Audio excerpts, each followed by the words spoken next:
So now let's see how we can search for files and folders and use the searching options inside of our Google Drive.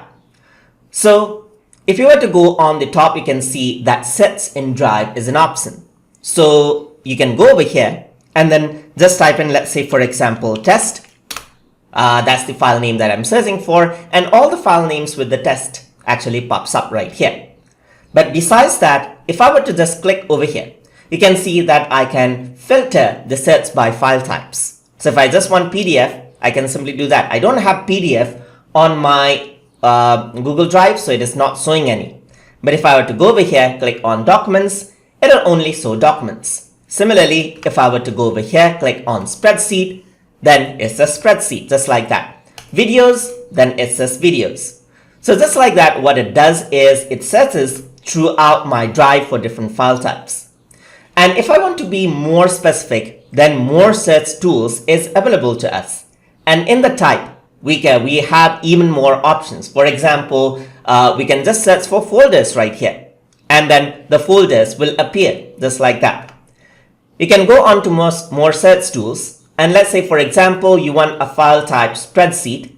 Owner, you can choose the owned by me or not owned by me, or you can even choose specific person and enter their name if that file is shared. So I'm just going to choose owned by me.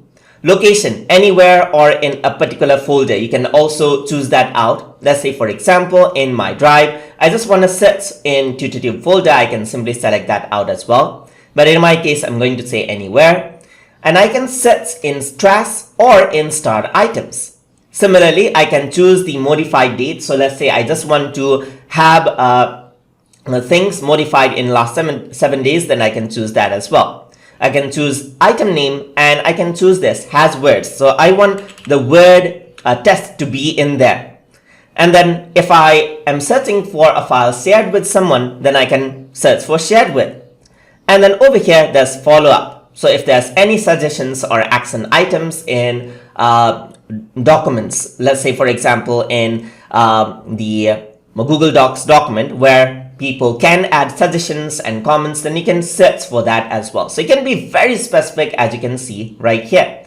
You can reset it out if you want to start from the beginning. And once you hit search, what happens is that it searches all the files with those parameters. And now what it searches for is the files containing the word test right here. And I know all of these files has the word test. And that is how you can use the searching options to search for files and folders inside of Google Drive. So hope you guys learned something as always. And as always, please like, comment, share, and subscribe.